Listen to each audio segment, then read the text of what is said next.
अच्छा इकबाल साहब, अब ज़रा बात कर लेते हैं पाकिस्तान की परफ़ॉर्मेंस के हवाले से। पहला मैच खेला पाकिस्तान ने ओमान के ख़िलाफ़, बड़ी ज़बरदस्त फ़तह हासिल की। गो के ज़ाहिर है मतलब ओमान की टीम पाकिस्तान की टीम के आगे कुछ भी नहीं है, बहुत ही वीक टीम है, बहुत ही जूनियर टीम है, लेकिन पाकिस्तान ने फिर भी बड़ी अच्छी कारकर्दगी का मुज़ाहरा किया। तो आप कितना ज़्यादा मुतमईन हैं पाकिस्तान की इस परफ़ॉर्मेंस से? देखिए ओवैस, अगर ग्राउंड रियलिटी की बुनियाद पर बात की जाए, बीइंग अ पाकिस्तानी, मैं तो बड़ा खुश हूं कि 93 रन से हरा दिया। लेकिन जो खामियां नजर आई हैं पाकिस्तान और भारत का, अगर आप कंपैरिजन करें, पाकिस्तान की बैटिंग बड़ी कमजोर नजर आई है। पाकिस्तान के टॉप ऑर्डर बैट्समैन जो है वो नाकाम रहे पहली गेंद पर। अब आप देखें साइम अयूब जिस तरीके से स्ट्रोक खेलते हुए आउट हुए, और वो कहते हैं ना, कौवा चला हंस की चाल अपनी भूल गया। तो साइम अयूब तो बुनियादी तौर पर बैट्समैन है, उन्हें ऑलराउंडर बना दिया है, वो बॉलिंग करने लग जाते हैं। तो जिसकी वजह से वो अपनी की तवज्जो जो है अपनी बैटिंग पर से हट रही है। पाकिस्तान के 4-5 टॉप ऑर्डर बैट्समैन जो है वो उस तरह से परफॉर्म नहीं कर रहे, और उसकी बुनियादी वजह यही है कि बैटिंग ऑर्डर को शफल किया जा रहा है। अब आप देखें, जो उसके खिलाफ, ओमान के खिलाफ मैच हुआ, उसमें आपने मोहम्मद हारिस को ऊपर भेज दिया। आपने इनिंग्स तो ओपन कराई साहबजादा फरहान और साइम अयूब से, फखर रहमान जो वन डाउन आ रहे थे वो चौथे पे आ गए। फिर जो चौथे पे आते थे आपके हसन नवाज, वो छठे पे चले गए, सलमान अली आगा पांचवे पे आ गए। तो बैटिंग ऑर्डर को आप शफल कर रहे हैं, सेटल नहीं हो पा रहा। और ओमान के मुकाबले में भारत की टीम खासी मजबूत है। वो तो ओमान के फील्डर से आमिर कलीम से कैच छूट गया उसी ओवर में। साहबजादा फरहान का जो 85 रन की पार्टनरशिप हुई साहबजादा फरहान और हारिस के दरमियान, उसकी वजह से पाकिस्तान वापस आया। तो पाकिस्तान को अपनी खामियों पर तवज्जो देनी होगी। भारतीय टीम ज्यादा तजुर्बाकार है, ज्यादा मजबूत है, उनके बॉलर ज्यादा एक्सपीरियंस हैं, आईपीएल में खेलते हैं, इंटरनेशनल लेवल पर खेलते हैं। तो मैं समझता हूँ कि पाकिस्तान अपनी खामियों पर तवज्जो दे, बैटिंग ऑर्डर को सही करे। बॉलिंग तो निस्बतन बेहतर है पाकिस्तान की, लेकिन वो पाकिस्तान जो एक जमाने में फास्ट बॉलिंग के जरिए दुनिया भर के लिए मुश्किलात पैदा करता था, अब उस टीम में सिर्फ एक ही जेन्युइन फास्ट बॉलर है, शाहीन शाह अफरीदी। तो कहाँ गए फास्ट बॉलर जो इतने? नसीम शाह टीम से ड्रॉप है, हारिस राउफ को खिला नहीं रहे।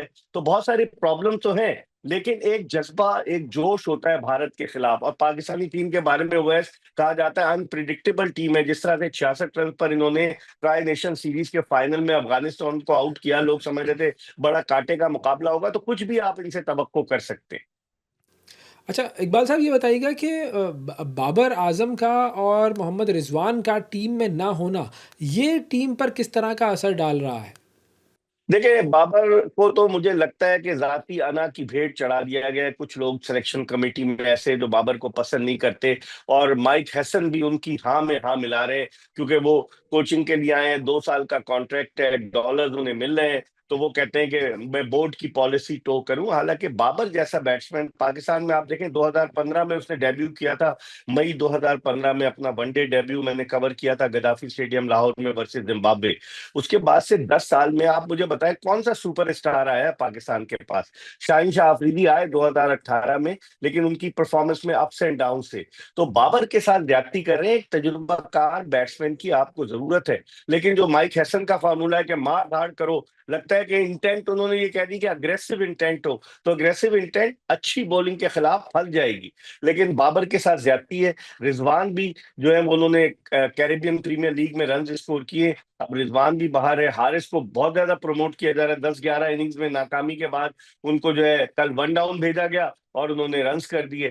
एक मैच में रन्स करने से, और जिस अंदाज से उन्होंने रन्स किए हैं कि निकल निकल के मार रहे हैं, अच्छी बॉलिंग के खिलाफ वो फंस जाएंगे। तो मेरे ख्याल में बाबर और रिजवान जैसे तजुर्बाकार खिलाड़ियों की कमी हमें शिद्दत से महसूस होगी।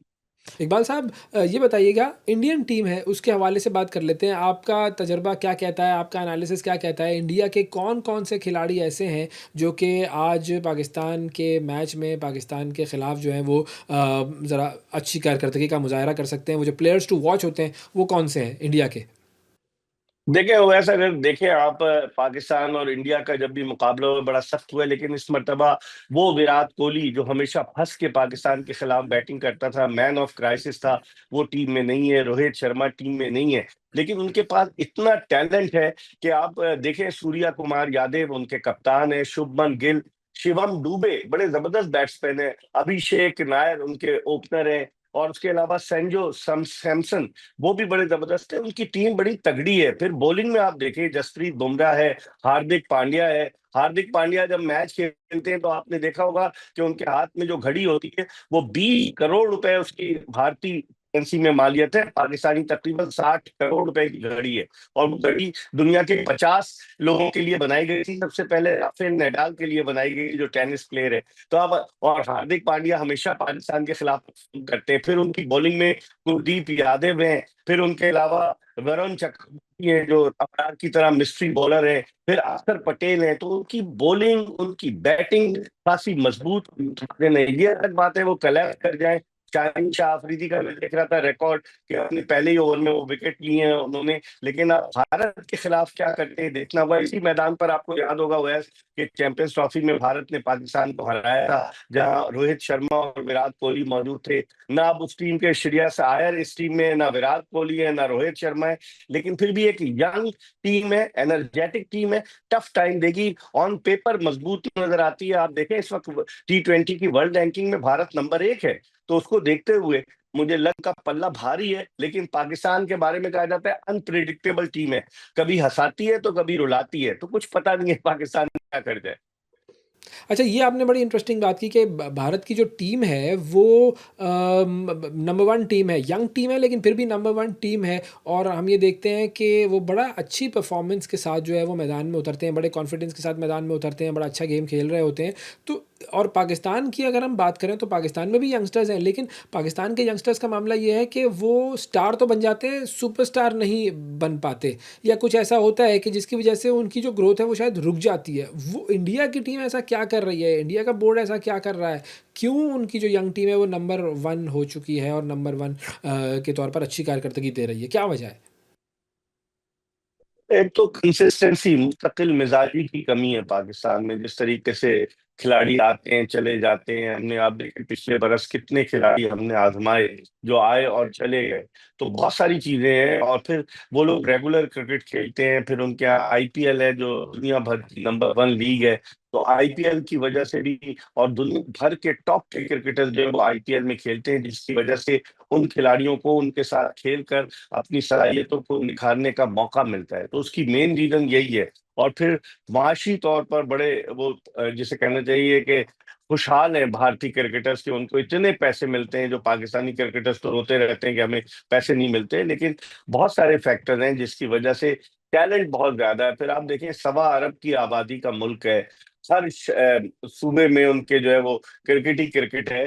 तो मेरे ख्याल में उसकी बुनियादी वजह यही है IPL।